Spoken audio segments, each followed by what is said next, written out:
I loved the Super Bowl halftime show. I think this might be top three of our lifetime. You know, the other Also two that loved come it. to the other two that come to mind for me are U2 in 2002, very powerful performance right after the attacks on the World Trade Center, and Hmm. then Prince Yes. obviously also comes to mind. But man, this is definitely right up there with those. You loved it as well. Yeah, I thought it was awesome. Just spectacular. Just a bunch of undeniable songs right in a row. Seeing a lot of people you like.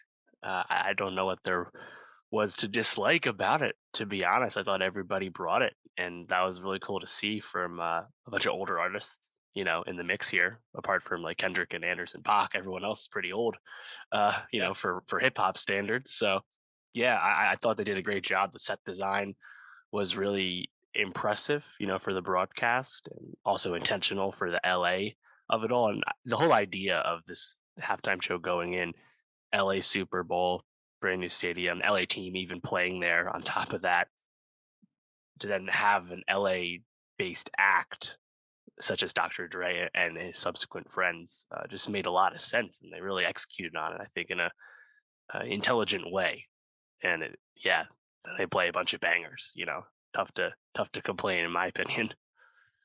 Yeah, and Dre starts off behind the keyboard and moves to the piano at points and then takes center stage by the end. But I think what really worked about this is how seamlessly it mixed together all these different sounds, right? Going from Dre and Snoop, some '90s, even Yeah. back in the '80s hip hop sound to G Unit to Mary J. Blige to Kendrick Lamar to Eminem, circling back to all of them at the end. Just fucking awesome, dude. It ran together so well. And I gotta say, like the mixed reception I saw, it seems like it's a real like delineation between the real old heads who have been enjoying things like the Rolling Stones or Paul McCartney in past or the Who in past years. And Yeah. now it's like, oh, the demographic we're going for here is staunchly that late 20s, mid 40s demographic for sure. And I think Uh-huh. there's like a real delineation of like, oh, I don't like rap, or this is what I grew up with, and this is what is, I guess, old music now. Kind of crazy. Yeah. That's pretty funny to think about, because there's been a lot of hand wringing about how this is the first time a majority hip hop halftime show has happened. There have been rappers as guests at previous shows here and there, rarely memorable moments. Just what, 2-3 years ago, Travis Scott was at Maroon 5, for example. But I mean, hip hop has been the most popular force in pop music for such a long time that it truly was about time that they did this kind of halftime show. And on top of that, they just picked like a whole smattering of consummate professionals with, diamond songs and such popularity that it's really tough to, you know, I feel like nitpick it too much, because like In the Club by 50 Cent, Yeah. you know, they still play that in clubs. It's not like that's like some like relic of the past, even though it's a 20-year-old song, you know? Like I feel Yeah. like a lot of these songs are largely still in rotation.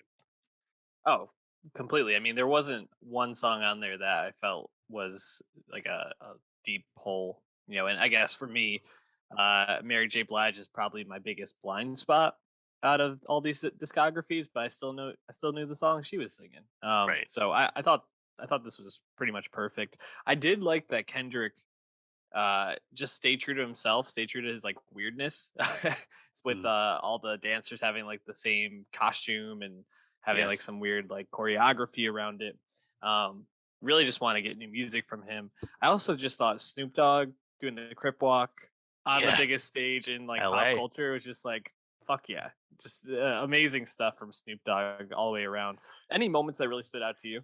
Yeah, there's a few. I'd say right off the bat, Dre at the board stands up, and going into the next episode, and they do like a quick cut, and for the first time you see Snoop Dogg all in frame all by himself with this big smile. It's just perfect. It's a Yeah. perfect switch. uh Mhm. and then they just go from there.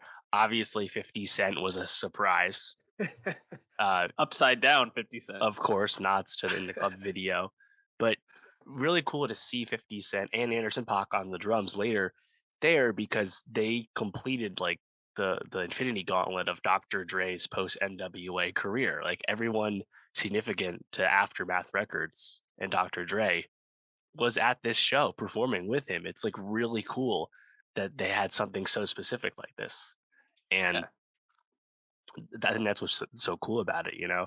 Um, at the end, when everyone comes back out for Still Dre, uh, you know, and everyone else is ad libbing still while Snoop and Dre are actually doing the song. I thought that was really sick. Even before that, you cut back to Mary and 50 just like vibing on the couch in like perfect unison.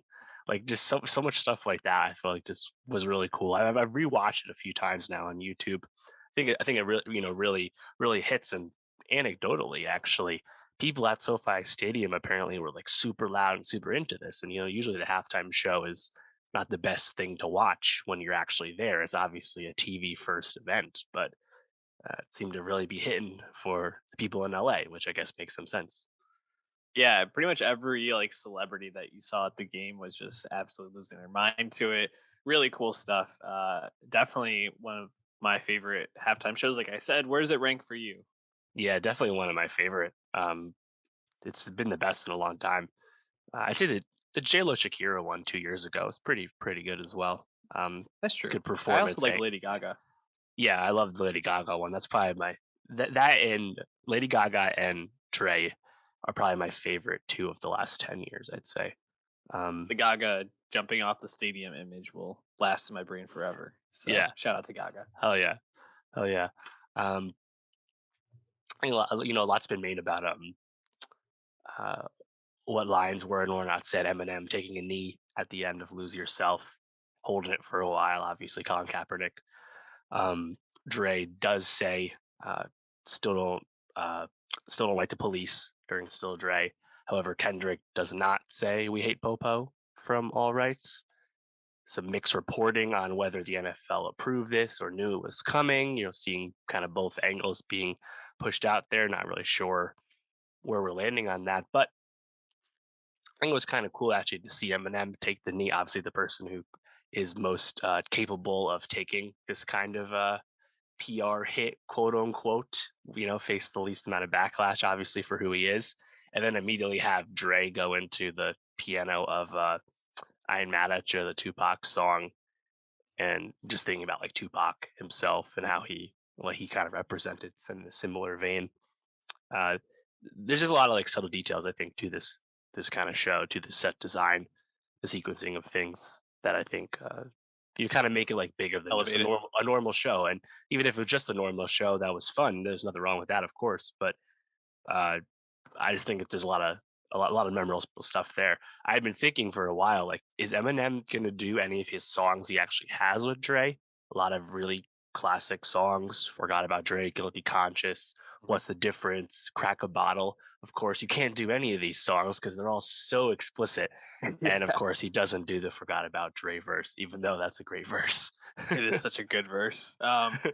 So just one more thing I wanted to throw in there in terms of like the controversy or whatever. Apparently, they asked Snoop Dogg not to like wear a bandana, blue bandana out, and he just wore his entire outfit being a blue bandana. That's why Snoop Dogg is just like the absolute Yeah. goat. 100% approval rating in my mind. Yeah. Also, like he hit some weed right before he went on. Yeah, And my response is, yeah, obviously. yeah. He's a Al- performer. He's doing what he's got to do to be ready. Also, it's legal in California. So, like, Yeah. who cares, man? Snoop Dogg not smoking weed before a performance is just like you just shouldn't go to Yeah. that. He's not going to be good. But yes, Um, Snoop is 50, Dre is 56. They both were incredible. Like, Incredible. so good. So Super Bowl is in Arizona next year. Any guesses for the halftime show? Injury reserve, baby. Let's go. Yes, just go super niche next year. I love that. Y- Um, I was thinking about that. Jay-Z, you never know. He might finally say yes one day. He's turned down before, but he's kind of been in tandem with the NFL helping plan things. So maybe he will do it one day. Maybe his connection might have Rihanna. do it one day. Who's to say? But I feel like Uh, those two, Taylor and Adele, are kind of like the obvious people that yeah, have never done this before. After that, I don't know if anyone like super jumps to mind. Like I feel like Ed yeah. Sheeran, that's a peg down. I feel like Drake even's kind of a peg down from that group. Yeah, I think we maybe would see something like the Carters. If I don't think we're gonna get Rihanna next year just because of the pregnancy announcement. I doubt she'll be touring or performing it by that point. Or Right. so. Yeah, I think T Swift or the Carters would probably be my guess, but it's tough to say. I mean, they might just go some like old ass band again. So Yep. I mean, Beyonce doing it a third time. I don't know. I kind of bet against that, to be honest. Or, eh. she did it 1.5 times, I guess, but she was the most memorable part of Coldplay. So, um, She's got a big yeah, approval rating. yeah, I mean, it's possible though. I mean, you got to remember they don't Yeah, get paid for this. So, that's true. does Beyonce need any more exposure? I don't know. Yeah, I don't know either.